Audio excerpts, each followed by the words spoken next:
حسن ناظرین کرام، میں ہر بار پوچھتا ہوں کہ کیا ہونے والا ہے، کیا بننے والا ہے، ملک کے کیا حالات آئندہ آنے والے دنوں میں ہو رہے ہیں۔ مختلف تجزیے پیش کیے جاتے رہے ہیں اور درست کیے جاتے رہے ہیں۔ کبھی کبھی ایسی کنفیوژن، ایسی انسرٹینٹی ہوتی ہے کہ پتہ نہیں چلتا کیا آنے والے دنوں میں ہوگا۔ آج کل بہت سے واقعات ہو رہے ہیں۔ کچھ تو یہ ہے کہ پشاور کے ثانیہ نے لوگوں کو اکٹھا کیا ہے، ایپیکس کمیٹی کی میٹنگ بھی ہو رہی ہے، اور یہ بھی ہو رہا ہے کہ آل پارٹیز کے لیے دعوت دی ہے حکومت نے۔ بہت سے لوگ کہتے تھے کہ یہ مل بیٹھیں، پتہ نہیں مل بیٹھتے ہیں کہ نہیں بیٹھتے، لیکن لگتا ہے کچھ نہ کچھ ہو رہا ہے۔ پہلے تو صرف اسی بات پہ لڑتے، گرفتاریاں بھی ہو رہی ہیں، یعنی یہ بھی اسی سینیریو کا ایک حصہ ہے۔ مریم نواز بھی نکلی ہیں وہ کمپین کرنے کے لیے، خود مسلم لیگ نون کے اندر کیا ٹرمائل، کیا صورتحال پیدا، یہ بھی ایک مسئلہ ہے۔ یہ سارے وہ مسائل ہیں جو جن کے ساتھ آئی ایم ایف کا ساتھ وفد بھی آیا ہوا پاکستان میں۔ ایک معاملہ تھوڑا ہے، ہر جگہ ہر محاذ پہ بہت کچھ ہو رہا ہے۔ دہشت گردی ہو رہی ہے، اکنامک مسئلے کو حل کرنے کے لیے مسائل ہو رہے ہیں، سیاسی مسئلوں کے لیے لوگ اکٹھے بھی ہو رہے ہیں، الیکشن کے لیے آگے بھی بڑھ رہے ہیں۔ عمران خان نے اعلان کر دیا کہ 37 سیٹوں پہ وہ الیکشن نہیں لڑیں گے، بلکہ ان کے کینڈیڈیٹ لڑیں گے جو ڈی سیٹ کیے گئے ہیں یا ڈی سیٹ ہوئے ہیں۔ یہ ساری باتیں وہ ہیں جو پھر سوچنے پر مجبور کرتی ہے کہ ہمارا کیا نقشہ بن رہا ہے۔ ہمارے ساتھ آج ایک تو بہت اچھا پینل موجود ہے، یہاں اسٹوڈیو میں میرے ساتھ بریگیڈیئر فاروق حمید صاحب ہیں، نذیر لغاری صاحب ہیں ہمارے ساتھ کراچی سے، ہمارے بہت پرانے ساتھی۔ انہوں نے اپنے آغاز جو تھا صحافت کا میرے پرانے رفیق کار ہیں، ہمارے ساتھ ہی کیا تھا جی۔ اور ناصر بیگ چغتائی صاحب، جو جن کو میں خاص طور پہ نیوز مین کے لفظ کے ساتھ استعمال کرتا ہوں کہ صحافی تو سبھی ہوتے ہیں، لیکن نیوز کو سمجھنے والے، جانے والے اور ڈیسک پہ بیٹھ کر کام کرنے والے کم لوگ ہوتے ہیں جو ویژن کے ساتھ سوچتے ہوں۔ ان لوگوں کے ساتھ ہم گفتگو کریں گے، اور اس کے علاوہ میں آپ کو پشاور کے ثانیہ پر کسی ایک ماہر کی رائے بھی سناؤں گا، شعیب سڈل صاحب کی، جو بلا شبہ ایک بہت ہی ایسے پولیس افسر رہے ہیں جن کی دیانتداری اور جن کی باریک بینی کے سبھی لوگ قائل ہیں۔ پر اس سے پہلے تو میں آپ سے پوچھنا چاہتا ہوں کیا ہو رہا ہے۔ یہ دیکھیں، یہ ایپیکس کمیٹی بھی، آل پارٹیز کانفرنس بھی، اور پتہ نہیں یہ جاتے ہیں کہ نہیں جاتے ہیں، آئی ایم ایف کا وفد بھی، کلثوم نواز بھی نکلی ہوئی، کیا کلثوم نواز کہتا ہوں، مریم نواز بھی نکلی ہوئی ہیں، کیا کیا نظر آتا ہے آپ کو؟ بسم اللہ الرحمن الرحیم، بہت شکریہ میر صاحب سر۔ آپ اس بات کی گواہی دیں گے کہ پچھلے کتنے مہینوں سے جب سے میں آپ کے پروگرام میں آ رہا ہوں، میں بار بار کہتا تھا کہ خدا را کو پولیٹیکل ریکنسیلیشن کر لیں، کچھ حالات کو نارملائز کر دیں یا افراتفری ختم کر لیں، کیونکہ یہ نہ ہو کہ پھر کوئی ثانیہ اے پی ایس جیسا کوئی ثانیہ ہو جائے اور پھر مجبوراً سب اکٹھے بیٹھ جائیں۔ اور میر صاحب آپ دیکھیں کہ فائنلی ایک اور اتنا بڑا ثانیہ ہو گیا 4 دن پہلے، اب سب اکٹھے بیٹھ جائیں گے جی، اور وہی ہوا۔ اس کے بعد میں سمجھتا ہوں، یہاں میں کریڈٹ دیتا ہوں پرائم منسٹر شہباز شریف صاحب کو، کیونکہ میں نے یہ بھی ہمیشہ کہتا تھا کہ پرائم منسٹر صاحب دا چیف ایگزیکٹو وہ پہل کریں اور پولیٹیکل ریکنسیلیشن کے لیے، پولیٹیکل کنسنسس کے لیے سب کو دعوت دیں، including of course Imran Khan. So the prime minister has done what he should have done، but انگریزی میں کہتے ہیں کہ better late than never۔ لیکن اب یہ ہے کہ مایوسی تھوڑی یہ ہے مجھے کہ کل جو شاہ محمود قریشی صاحب نے بڑی اپنا مایوس کن قسم کی گفتگو کی، یہی ہے کہ آج کل جو پولیٹیکل انوائرمنٹ ہے، جس طرح لوگوں کو پکڑ دکڑ ہو رہی ہے، فواد چودھری صاحب، یہ موسٹ ریسنٹ کیس 24 گھنٹے بھی ان کو نہیں ہوئے، اور اس انوائرمنٹ میں ہم کیسے ہم سے توقع ہوتی ہے کہ ہم جا کے اپنے گورنمنٹ کے ساتھ بیٹھیں گے۔ کیس ختم کرانا چاہتے ہیں آپ نے وہ؟ نہیں، میں اسی طرف آ رہا ہوں میر صاحب، میں تیزی سے کی جائے تاکہ میں یہ سمجھتا ہوں کہ ابھی بھی کوئی اگر جو پی ایم اپنا پی ٹی آئی کے جو ایم این اے تھے جو پارلیمنٹ میں واپس جانا چاہ رہے تھے، اگر وہ ان کو واپس جانے دیا جاتا اور آج پی ٹی آئی اگر پارلیمنٹ میں بیٹھی ہوتی تو شاید وہ بالکل پابند ہوتے، مورلی بھی، ٹیکنیکلی بھی، جمہوریت ہر طریقے سے، کہ وہ بالکل اے پی سی میں بیٹھتے۔ لیکن اب دیکھنا یہ کہ عمران خان خود کسی اپنے ریپ کو بھیج دیتے ہیں، کیونکہ ایپیکس کمیٹی میں تو پی ٹی آئی جو ہے ان کا کوئی ریپ آج نہیں آیا، حالانکہ کوئی آ جاتا تو بہتر تھا۔ وہ یہی کہہ رہے ہیں جو میں آپ سے بات کر رہا ہوں کہ جی ایک طرف اتنی پکڑ دھکڑ، کیسز، یہ وہ، تو پھر یہ اس انوائرمنٹ میں ہم کیسے جا کے بیٹھے؟ جی ٹھیک بات ہے آپ کی جناب۔ نذیر لغاری صاحب میں پہلے آپ کی طرف آتا ہوں. یہ ہمارے کیبنیٹ صاحب تو اس بات پہ خوش ہو رہے ہیں کہ سب مل بیٹھنے کا آغاز ہوا ہے, لیکن شاید مایوسی بھی ہوئی ہے کہ سب مل بیٹھیں گے کہ نہیں بیٹھیں گے. جیسے بہت سے لوگوں کا یہی خیال تھا کہ عمران کسی ایسی سمت نہیں جائے گا جو کوئی نیگوسیشن کا رستہ کھولے, بلکہ وہ سڑکوں پہ رہنا اور الیکشن کے لیے فضا پیدا کرنا اسی کو اہم سمجھتا ہے. آپ کیا سمجھتے ہیں, کیا صورتحال پیدا ہو رہی ہے؟ بڑی مایوسی ہے ملک میں معاشی طور پر بھی اور سیکورٹی کے پوائنٹ آف ویو سے بھی. پہلی بات یہ ہے کہ عمران خان اب بھی جو ہے وہ کرکٹ کی زندگی میں رہ رہے ہیں, کرکٹ کے دور میں رہ رہے ہیں.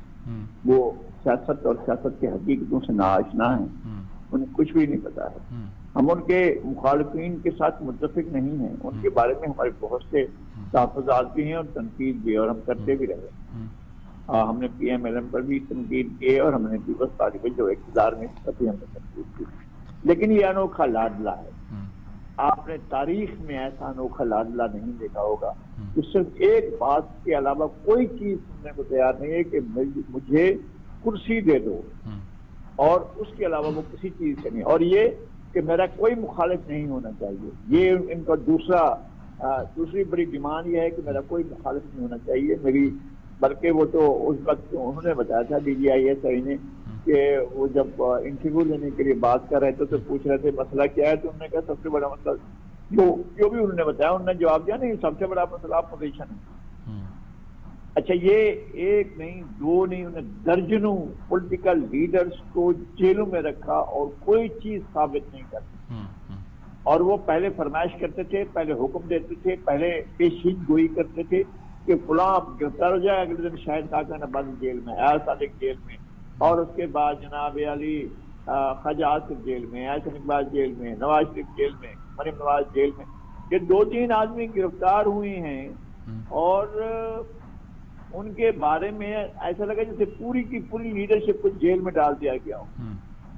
اور اگر کوئی قانون شکنی کرے تب بھی کسی کو گرفتار نہیں کیا جانا چاہیے. تو اگر گالیاں دے اداروں کو تب بھی کوئی گرفتار نہیں ہونا چاہیے. ان کا یہ ایک پرسپشن ہے.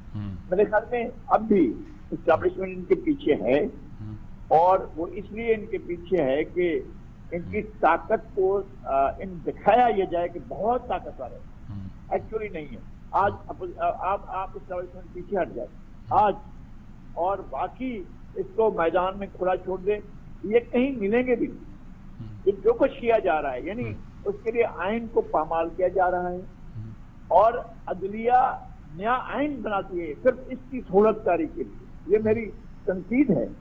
میں یہ کہہ رہا ہوں جب خود برادر جج یہ کہہ رہے ہوں ساتھ بیٹھے ہوئے کہ جناب ایک نیا آئین تشکیل کیا جا رہا ہے, اور ان کو ایک منٹ کے لیے بھی, ایک سیکنڈ کے لیے بھی کبھی ایسا نہ ہو کہ ان کو ذرا سا کانٹا چبھنے کا بھی احتمال ہو, تو بھی ان کے لیے سہولت کاری ہر طرف سے شروع ہو جاتی ہے. ٹھیک بات, ان کے لیے کوئی مشکل نہیں ہے, اور یہ بہت سکھی ہیں, بہت شان سے ہیں, اور ان کو ایک موقع مل رہا ہے اپنے آپ کو مظلوم بنا کر پیش کرنے کے, جبکہ یہ پہلے بھی ظالم تھے, آج بھی ظالم ہیں, اور یہ لاتے ہیں سسٹم کو, اور سسٹم ان کو لے کر چل رہا ہے. ٹھیک بات ہے. اچھا جی, ناصر بیگ چوتائی صاحب, آپ نے یہ دونوں باتیں سنی.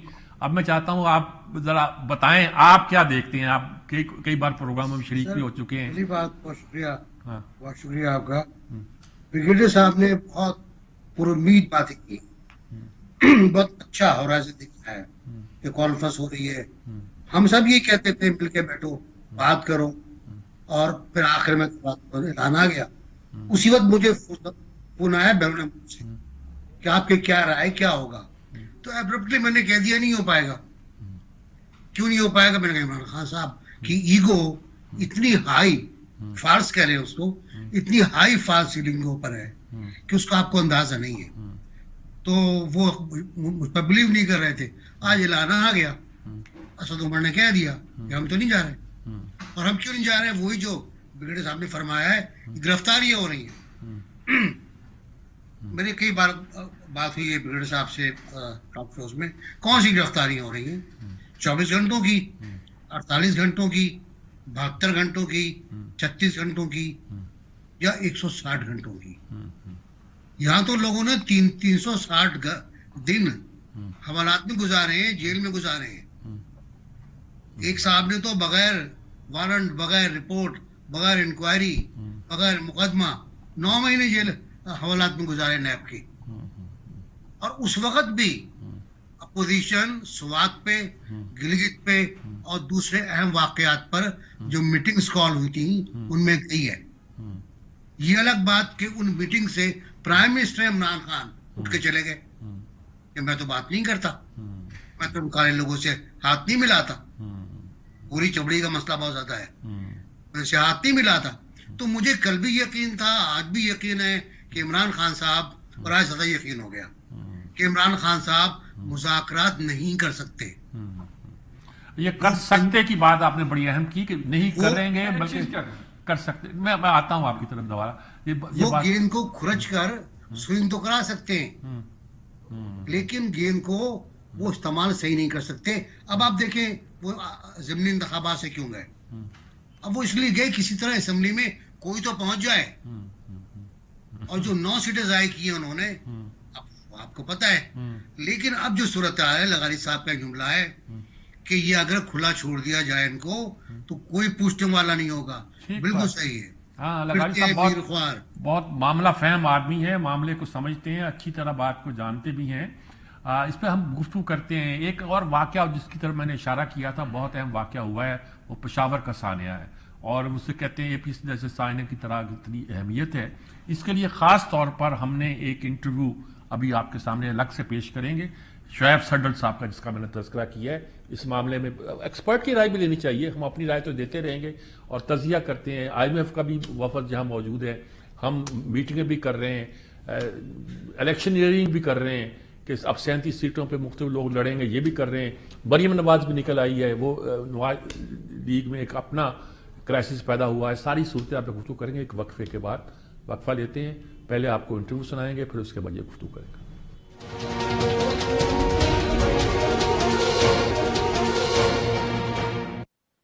अस्सलाम। पेशावर का जो वाकया है, सिविल लाइंस पे जो हमला किया टेररिस्ट ने, दहशतगर्दों ने, वो हमारी तारीख का एक बहुत ही हौलनाक वाकया है। APS के वाकये के बाद इस खित्ते में दूसरा वाकया हुआ है जिसने पूरी कौम को हिला के रख दिया। सर जोड़ के बैठने की बातें हो रही हैं, बैठते हैं कि नहीं बैठते ये तो बात की बात है। आज जैसा कि मैंने कहा था कि हम इसके तजिए के लिए, इसको जानने के लिए, एक परखने के लिए कि इसका पस मंजर क्या हो सकता है, इसकी बैकग्राउंड क्या हो सकती है, लोग कौन हो सकते हैं, ये वाकया किसकी गलती था, कुछ सियासी गलती है, इंतजामी गलती है, या क्या हो सकता है, उससे बचने के क्या तरीके हो सकते हैं, सारे सवाल जो हैं ये किसी टेक्निकली आदमी से पूछे जा सकते हैं। शोएब सड्डल साहब हमारे साथ मौजूद है, जो सिर्फ यही नहीं उनका तारफ कि वो IG रहे हैं पुलिस में, बल्कि ये है कि वो उन चंद दयानतदार और पेशावर सलाहियत रखने वाले लोगों में शुमार होते हैं इस शोबे में जिनका पूरा मुल्क एतराफ करता है। इसलिए आज हमने उनको ज़हमत दी है कि हमें इन बातों के हमारी रहनुमाई करें और बताएं कि आइंदा के लिए क्या लाया अमल इख्तियार किया जाए। अस्सलाम वालेकुम शोएब सड्डल साहब। जी निसार, अस्सलाम वालेकुम। बस सवाल तो मैंने आपसे कर दिया जी, सारे मुल्क परेशान है, ये वाकया क्यों हुआ, कैसा हुआ, लैप्स हुआ, क्या हुआ, हमारी जो हिकमत अमली थी उन लोगों को यहाँ बसाने की, वो ठीक थी, गलत थी, कहाँ गलती हुई, अब तदारुक कैसे होगा, क्या हमारी पुलिस इस ठीक नहीं थी। IG साहब तो बहुत नाराज है कि लोग शिकायतें करते हैं। आपका क्या तजिया पूरे मामले के बारे में? मीर साहब देखें, बात यह है कि वाकयात इस तरह के जो हैं, चूंकि हम एक ऐसे खित्ते में भी हैं और हमारी एक अब काफ़ी सालों से अनफॉर्चुनेटली ये एक सॉर्ट ऑफ माहौल बन गया हुआ है कि जिसमें बहुत ज़्यादा टेररिज्म हमने अपने मुल्क में देखी है और फिर उसको कंट्रोल भी किया है। तो अब ये जो हमारा नेबरहुड है, आपको पता ही है, ख़ास तौर पे हमारी जो वेस्टर्न साइड है, उसमें हमारे अपने ही लोग उधर गए हुए हैं और उन लोगों का एक अपना रिस्ट्रिक्टेड सा व्यू है about how the religion should be implemented, और वो व्यू बाकी इतना शेयर नहीं होता।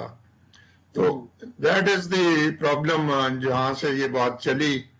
और फिर आपको पता है इधर लाल मस्जिद वाला किस्सा हुआ, फिर ये लोग उधर चले गए हुए हैं, फिर वापस भी आते रहते हैं। तो प्रॉब्लम तो यही है कि हमने इनको ऑन बोर्ड किस तरह से करना है। اب دنیا میں جہاں بھی ٹیررزم ہے اس کی جو بھی ہسٹری ہے اس میں فائنلی لوگ آن بورڈ ہو جاتے ہیں، لیکن شروع میں ان کو اس طرح مائل کرنے کے لیے آپ کو اسٹیٹ اپریٹس کے پاس جو کچھ بھی اویلیبل ہے by way of even kinetic tools جو ہے وہ ان کو استعمال تو کرنے پڑتے ہیں، تو کیونکہ اس کے بغیر بات چیت کے لیے بھی آپس میں ہم تیار بھی نہیں ہوتے، اور یہی ہوا ہے دنیا بھر میں جہاں بھی ٹیررزم، چاہے وہ سری لنکا تھا، چاہے وہ آئرلینڈ تھا، تو آپ کو پتہ ہی ہے انگلینڈ کے ٹیررزم جو ہے وہ بہت عرصہ چلی ہے لیکن فائنلی پر سیٹل ڈاؤن کر گئی، ادھر بھی انشاءاللہ کر جائے گی، لیکن یہاں پہ جو زیادہ مسئلہ ہے جس نے ہمیں پریشان کیے رکھا ہے وہ ہے کہ ہماری جو لا انفورسمنٹ ایجنسیز ہیں ان میں جتنی انویسٹمنٹ ہمیں کرنی چاہیے وہ ہم کر نہیں پائے، لیکن ابھی تک اگر آپ رکھیں اس ملک میں کہ جی ہم نے بھرتیاں جو ہے وہ بھی آپس میں بانٹ لینی ہے اور پھر سفارش پہ بھرتی کر لینے ہیں لوگ، پھر ان کی ٹریننگ بھی صحیح نہیں ہم ہونے دیتے، اگر ان کا کسی وقت ڈسپلنری ایشوز آتے ہیں تو ہم پہلے ان کی سفارش کرنا شروع ہو جاتے ہیں، ہم ان کی پروموشنز جو ہیں ان میں بھی انٹرفیئر کرتے ہیں، تو جو آج کل کا ماڈل ہے دنیا بھر میں وہ ڈیفرنٹ ہے، وہ ہے کہ آپ نے جو کچھ بھی کرنا ہے ایک تو ٹرانسپیرنسی کے ساتھ کرنا ہے اور میرٹ پہ کرنا ہے، لوگوں کو آپ نے جج جب بھی کرنا ہے تو ان کی جو آؤٹ پٹ ہے اس کی بیسس پہ کرنے ہیں، یہ نہیں کرنا کہ یہ کس کا رشتہ دار ہے اور یا اس کے پیچھے کس نے سفارش کی ہے یا یہ وہ، تو ایک تو وہ ہمارا پرابلم ہے، دوسرا پرابلم جو میجر ہے ہمارا وہ ہے کہ ہماری جو ان پٹ ہے ٹیکنالوجی کی وہ بہت کم ہے، اب دیکھیں کب سے ہم سن رہے ہیں کہ جی ہاں سارے جو کم از کم پروونشل ہیڈ کوارٹرز جو ہیں ان پہ یہ سیف سٹی پروجیکٹس ہمارے جو ہیں وہ فنکشنل ہو جائیں، تو لاہور کو چھوڑ کے باقی تو ایون اسلام آباد میں ابھی تک سیف سٹی پروجیکٹ جو ہے وہ جس طرح کا ہونا چاہیے وہ نہیں ہے، تو اس کیس میں پرٹیکولر میں جو شروع میں تو کافی آپ کو پتہ ہے تھیوریز چلی کہ پتہ نہیں ڈرون اٹیک ہو گیا ہے یا، تو یہ میرے خیال میں لوگوں کو بھی تھوڑا سا محتاط ہونا چاہیے، کیونکہ اس سے پولیس فورسز جو ہیں ان کا نیچرلی morale بھی افیکٹ ہوتا ہے اور جس کام میں وہ لگے ہوئے ہیں اس سے وہ تھوڑا ہٹ کے تو مختلف قسم کی ڈائریکشنز میں سوچنا شروع کر دیتے ہیں، تو میں سمجھتا ہوں کہ وہ زیادتی ہے، جہاں تک کے پی کی پولیس فورس کا تعلق ہے انہوں نے بے شمار قربانیاں دی ہیں اور ابھی بھی وہ بدستور مطلب اپنے ہمت سے زیادہ جو ہے وہ کام کر رہے ہیں، تو جی میں نے کہا ٹارگٹ پہ ہیں وہ ان کے ٹیررسٹ کے، جی بالکل بہت زیادہ ٹارگٹس ہیں اور جتنے مطلب نیچے سے لے کے اوپر سینئر موسٹ آفیسرز تک آلموسٹ یعنی ایڈیشنل آئی جیز تک وہاں قربانیاں دی گئی ہیں، میرے پاس ایک دو بڑے اچھے آفیسر تھے جب میں ہیڈ کر رہا تھا بلوچستان کو، وہ بعد میں ٹرانسفر ہو گئے ادھر کے پی میں، لیکن وہاں بھی انہوں نے قربانی اپنی جان کی دے دی، تو یہ اور جگہوں پہ آپ کو اتنی اگزامپلز یہ ملتی نہیں ہیں، اب اس کیس میں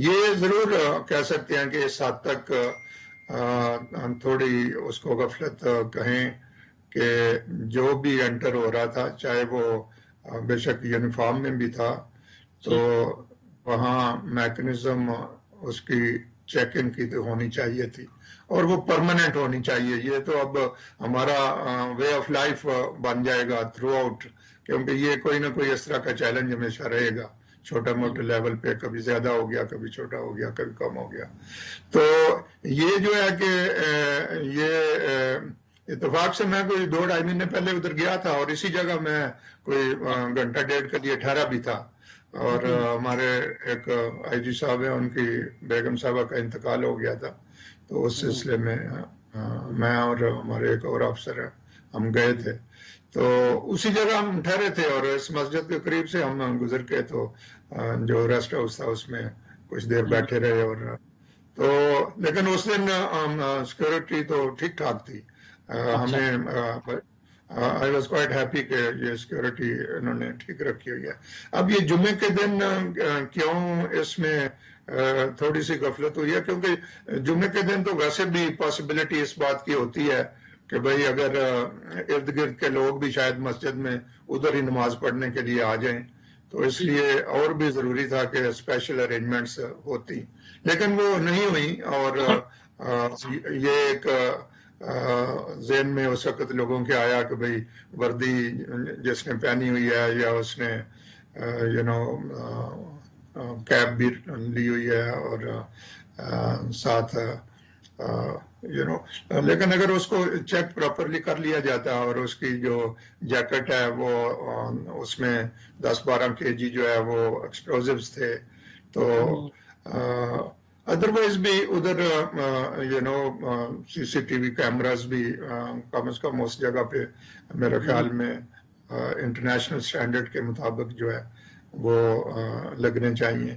اور میں آپ سے گزارش کروں کہ ہمارا کراچی اتنا بڑا شہر ہے، میں خود اس کو 2 دفعہ مطلب اسی قسم کا چیلنج، یہ تو بڑا خیر چیلنج میں کہوں گا، لیکن وہ بھی جو چیلنج تھا آپ کو پتہ ہی ہے، جو 90s کا اور خاص طور پہ مڈ 90s کا، تو وہ بھی کوئی چھوٹا چیلنج نہیں تھا، اور اس وقت ہمارے پاس کوئی ٹولز بھی کوئی زیادہ نہیں تھے، لیکن بہرحال میں یہ کہتا ہوں کہ یہ جو فورس ہے، اس کے جوان اور اس کے جو آفیسرز ہیں، وہ جب جان دینے کا وقت آتا ہے تو جان دیتے ہیں، اور انہوں نے اس ملک کے لیے بڑی قربانیاں دی ہیں۔ میرے خیال میں سب سے زیادہ اگر فگرز لی جائیں تو یہ ہوں گی اپنا سب سے زیادہ تو میں کے پی کو ہی کہوں گا، اور اس کے بعد یہ جو کراچی والا سارا تھا سلسلہ، صرف ایک مہینے میں میرے وقت 100 سے زیادہ لوگوں نے قربانی دی تھی جان کی، اور ٹوٹل اگر ٹوٹل ہزاروں میں ہے، تو اسی طرح بعد میں پھر بلوچستان ہے، ریلیٹیولی پیسفل آپ پنجاب کو کہہ سکتے ہیں، لیکن پنجاب میں بھی بڑے سیریس انسیڈنٹس ہوئے ہیں۔ تو میری جو ریکویسٹ ہے نا جی، وہ ایک تو گورنمنٹ سے ہے کہ آپ جو ریسورسز نیسسری ہیں وہ پرووائڈ کریں، اور دوسرا میر صاحب اس سے بھی بڑا، اس میں پھر ہم سب کا ہے، چاہے وہ ہم میڈیا میں ہیں، چاہے ہم کسی بھی واک آف لائف سے ہیں، گزارش یہ ہے کہ جب تک آپس میں ہم بیٹھ کے ان چیلنجز پہ بات چیت نہیں کریں گے ایک دوسرے کے ساتھ، اور ہر وقت ایک دوسرے کی ایسی تیسی کرتے رہیں گے، تو یہ اس ملک کو ڈبونے کا اس سے میرے حال میں زیادہ افیکٹو طریقہ اور نہیں ہو سکتا، اور ہمیں اس سے اب سبق سیکھنا چاہیے، اور سوچ سمجھ کر کام کرنا چاہیے۔ بالکل ٹھیک آپ نے بات کی کہ ہمیں سبق سیکھنا چاہیے، سیاستدانوں کو مل جل کر بیٹھنا چاہیے، پورے لوگوں کو بندوبست کرنا چاہیے، پولیس کو بھی اکوپ کرنا چاہیے۔ واقعات یہ جی ایچ کیو پہ بھی ہو چکے ہیں، اور ہمارے جو ایئر فورس کا بیس تھا وہاں بھی ہوئے ہیں، نیول بیس پہ بھی ہوئے ہیں، اس کے علاوہ بہت سارے واقعات ٹیررسٹ بہت خطرناک ہیں، اور ہمیں ان کا کچھ بندوبست یہی کرنا چاہیے کہ ہم اپنے اندر اتحاد پیدا کریں، اتفاق پیدا کریں، اور مل جل کر کچھ کریں۔ بہت شکریہ آپ کا شاہد سیٹھی صاحب، بہت شکریہ آپ کا، وقت بہت کم ہے ورنہ اس پہ زیادہ بات ہو سکتی تھی، اور انشاءاللہ دوبارہ آپ سے ملک کی سلامتی کے بارے میں رائے دیتے رہیں گے اور لوگوں کو آگاہ کرتے رہیں گے۔ طالب کرام، یہ آپ نے گفتگو سنی، اس کے بعد ہم اسی مسئلے پر اور جو مسائل پر سیاسی مسئلہ پر گفتگو کر رہے ہیں وہ گفتگو وقفے کے بعد جاری رکھیں گے۔ دیتے ہیں ایک وقت۔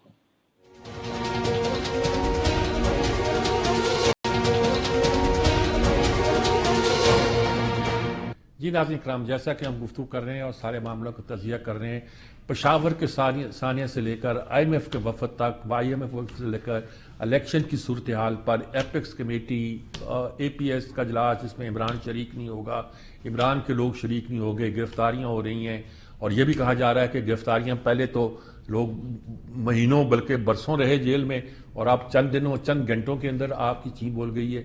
और कानून का एहतराम करना चाहिए, शहरी हकूक़ का भी एहतराम करना चाहिए, लेकिन कानून शिकनी पर इंसाफ सबके लिए बराबर होना चाहिए। ये बात भी एक ऐसी है जो समझ आने वाली है और जिस पर कोई शक की गुंजाइश नहीं है। बल्कि इसको क्या कहेंगे, मैं चाहता हूं कि मुख्तसर अंदाज में अब हमारा फाइनल राउंड होगा ये, जिसमें सारी गुफ्तगू करना चाहते हैं। मैं सर ये कहना चाह रहा हूं कि जब सानिया APS हुआ था उस वक्त भी इमरान खान उनकी party along with doctor Qadri of course वो एक कन्फ्रंटेशन में थे, पॉलिटिकल कन्फ्रंटेशन थी विद द PMLN गवर्नमेंट, और वो धरना छोड़ के उसको कॉल ऑफ किया उन्होंने 16 दिसंबर वो ठीक है। अब क्या है, तो मैं ये समझता हूं कि आज भी वही सिचुएशन है कि वो एक स्टेट ऑफ कन्फ्रंटेशन में, political confrontation, legal confrontation with the PMLN government. तो मैं तो अभी भी समझता हूं it's not PML government, it's PDM government, PDM। मैं समझता हूं कि इनको इन लार्जर नेशनल इंटरेस्ट जाना चाहिए या कम से कम अपने 1-2 सीनियर रेप भेजे।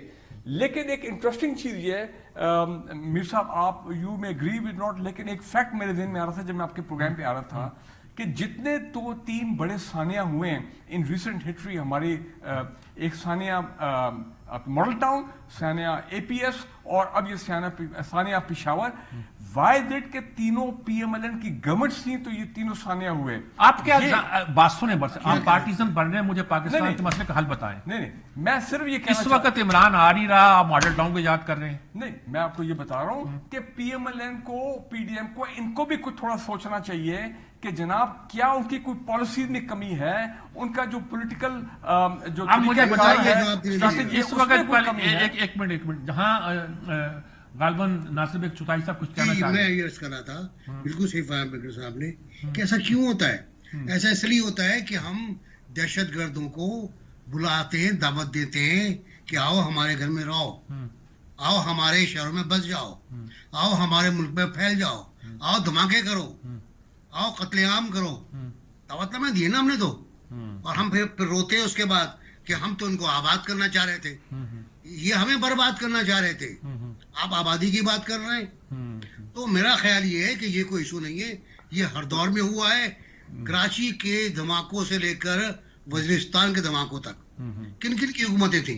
मुशर्रफ की हुकूमत में क्या हुआ, मुशर्रफ की हुकूमत में कितने धमाके होते हुए, अंदाजा लगाए ना, खुद मुशर्रफ की गाड़ी को उड़ा दिया गया। ठीक है, ठीक है, कौन लोग थे वो अब दहशतगर्द होता है। ठीक बात है। मेरा ख्याल में हम वापस एक राउंड और लेंगे। नजीर लगारी साहब, आप क्या कहते हैं? आपके सामने ये बात दोनों हमारे दोस्तों की आ गई है, आप क्या, आपकी राय पहले भी बड़ी क्लियर थी और बिल्कुल क्रिस्टल क्लियर थी, क्या कहेंगे? As usual you are very clear.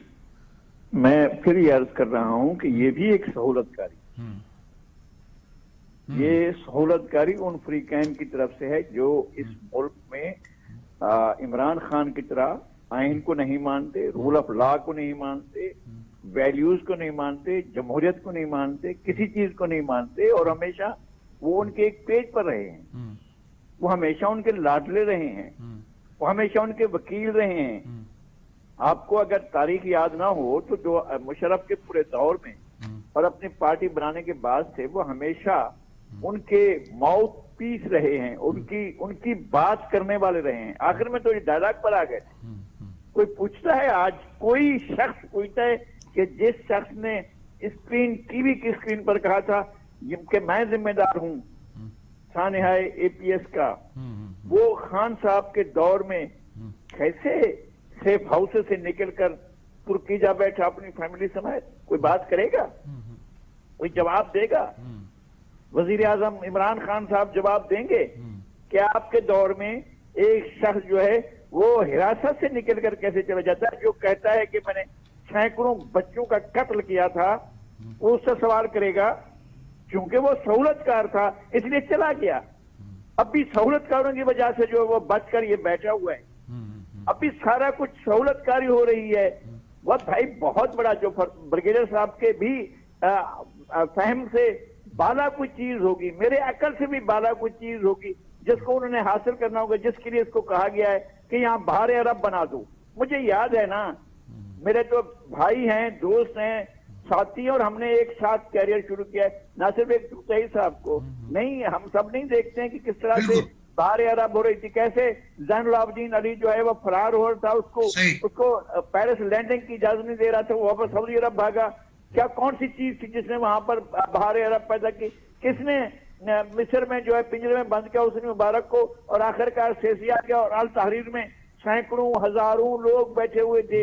ये कौन बना रहा था? ये मूवमेंट कौन बना रहा था? किसने मिस्र को, लीबिया को, शाम को, इराक को खंडर बना दिया? वो कौन थे?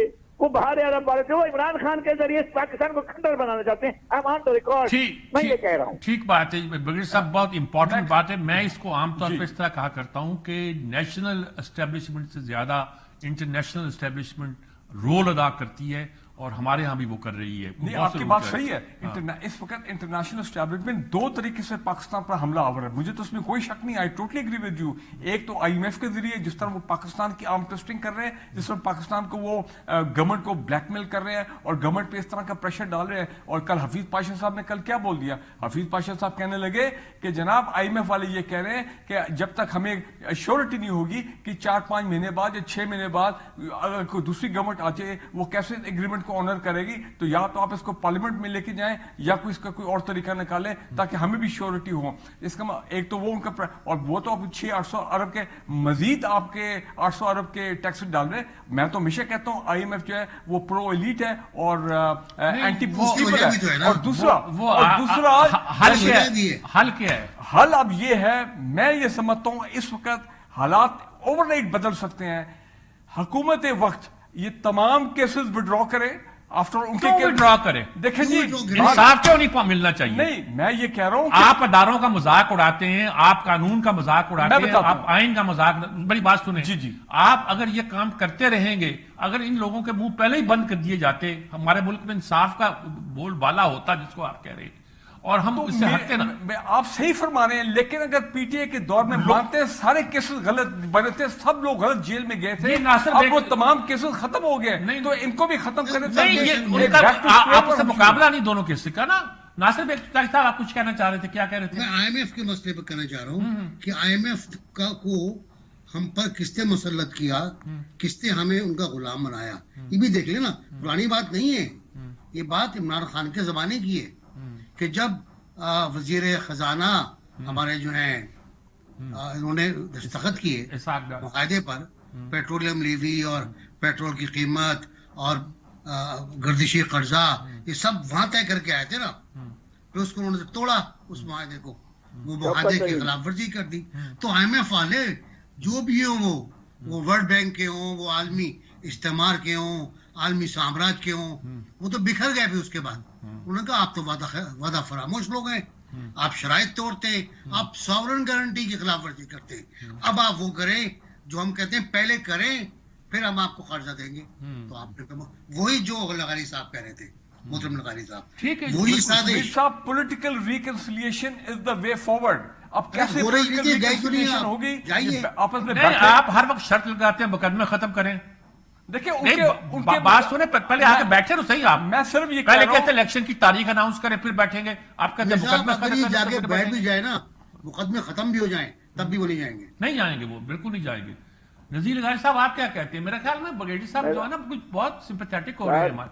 सर, दो तीन चीजें उन्होंने खुद बता दी थी इमरान खान साहब ने। अगर आपको याद हो, उस वक्त तक वो वजीर आजम थे और उन्होंने कहा था कि क्या चाहता है, जो भी है, जो भी ताकत है, वो क्या चाहती है, और वो इमरान खान का एजेंडा है। वो पाकिस्तान की ताकत अगर आर्मी है, और यकीनन है, वो उसको खत्म करना चाहते हैं, वो उसको डिसमेंटल करना चाहते हैं। वो हमारे जो और ताकतवर एसेट्स हैं उनको डिसमेंटल करना चाहते हैं। वो कहते हैं माचिस और तीलियां हमारे हवाले कर दो, और वो चाहते हैं कि पाकिस्तान को डिसइंटीग्रेट करो। इमरान खान ने कहा था कि 3 टुकड़ों में बांटना चाहते हैं। मैं इसको इमरान खान का ही एजेंडा समझता हूं। मैं पाकिस्तान के लिए इमरान खान की सियासत को, सियासी अमल को पाकिस्तान की वहदत के लिए खतरा समझता हूँ। और ये मुजीबुर रहमान जैसा तर्ज अमल है कि वो अब भी ये कहा जा रहा है भाई इसका इक़्तिदार क्यों नहीं दिया जाए, वो तो जीत गया था, उसको देखता है। हाँ, वो कहता है झंडा अलग होगा, परचम अलग होगा, तराना अलग होगा, आपका करेंसी अलग होगी, फौज अलग होगी। आप इस वक्त अगर मुजीबुर रहमान होते तो 5 पाकिस्तान होते इस वक्त, या कोई और चीज होती, वो पाकिस्तान ना होता, कोई और चीज होती। अगर मुजीबुर रहमान कहते हैं कि मुजीबुर रहमान को क्यों नहीं दे दिया इक़्तिदार, मैं तो कहता हूँ मुजीबुर रहमान को इलेक्शन कैसे लड़ने दिया जब मौलाना भाषानी ने, आपको याद होगा मेरे साहब, ये कोई ऐसी बात नहीं है जो आप जैसे जहांदीदा आदमी को याद ना हो। 1 नवंबर को वहां पर ताइवान के करीब जो है एक तूफान भोला उठता है और भोला जो है वो बढ़ता है। 4 दिन के बाद वहां 5 तारीख को आकर हिट करता है नवंबर को, और अगले 3-4 मिनट के अंदर जो है 5 लाख इंसान लुक़मा अजल बन जाते हैं। और उसके बाद अगले दिन मौलाना भाषानी कहता है मुझे याद है, भाषानी कहता है भाई खुदा के वास्ते इलेक्शन मुलतवी करो। वो 5 तारीख से लेकर 6 तारीख से लेकर 24 तारीख तक चीखता रहा इलेक्शन मुलतवी करो। और वो और हमारे यहाँ गाने चल रहे थे, मौला अली और भाषानी मामूली ताकत नहीं था, बिल्कुल अवामी ताकत था। भाषानी विनिंग पोजीशन में था, भाषानी इलेक्शन जीत रहा था, मुजीबुर रहमान नहीं जीत रहा था। आपने मौका दिया मुजीबुर रहमान को इलेक्शन जीतने का, अब आप मौका दे रहे हैं इमरान खान को इलेक्शन जीतने का ताकि फिर पाकिस्तान को तोड़े। ये आलमी एजेंडा हो सकता है। और मेरे ख्याल में मैं सिर्फ दो फिक्रों में मैं सिर्फ ये कह रहा हूँ, मेरी सोच ये है कि मैं गलत हो सकता हूँ कि let us start from zero again. उनके सारे केसेस खत्म हो गए, क्यों खत्म करें भाई? नहीं, उनके केसेस थे ही नहीं ना, आप कंपेयर किए जा रहे हैं। सर वो कानून आया था, लेजिस्लेशन अदालतों से खत्म हुए हैं, वो अदालतों से खत्म हुए हैं। उन्होंने केसेस वापस कर दिए हैं। उन्होंने कहा कि इस कानून के तहत ये केसेस ब्रिगेडियर साहब इस बात में अड़े हुए हैं। तो मैं कहता हूं कि इन सब केसेस खत्म करें एंड स्टार्ट अफ्रेश, और सब इकट्ठे बैठे और इलेक्शन करवाएं। कुछ लोगों की राय है कि इमरान खान पे जो केसेस नहीं हो रहे वो केसेस भी होने चाहिए।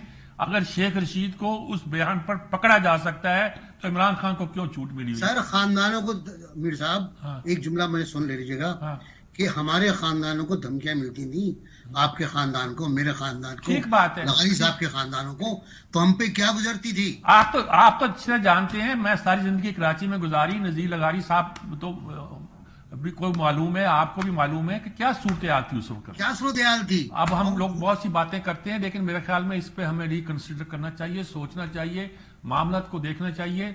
और एनकरेजमेंट इस बात पर नहीं होनी चाहिए कि ये भी खत्म करो, वो भी खत्म करो, ये भी खत्म करो, बल्कि एनकरेजमेंट ये होनी चाहिए कि इंसाफ का तराजू भी इंसाफ का तराजू बने। जमहूरियत के असूल और आइन की पासदारी बिल्कुल बजा है, लेकिन नजीर लगारी साहब ने जो बात की है कि इंटरनेशनल एजेंडा जो है वो पाकिस्तान में भी एक तरह से आसान नहीं है। पाकिस्तान को शाम बनाना, पाकिस्तान को लीबिया बनाना, पाकिस्तान को मिस्र बनाना मुश्किल लग रहा है, लेकिन इस बात की कोशिश की जा रही है। मैं नहीं कहता कि कौन आलाकार है, कौन आलाकार नहीं है, लेकिन इंटरनेशनल एस्टेब्लिशमेंट के एजेंडे को नाकाम बनाना हर पाकिस्तानी की कोशिश है। ये जो सानिया हुआ है पेशावर में, ये इसी की तरफ सिर्फ एक इशारा है। हमें इन इशारों से समझना चाहिए और मुल्क को मजबूत बनाना चाहिए। इजाजत चाहता हूं, अल्लाह हाफिज।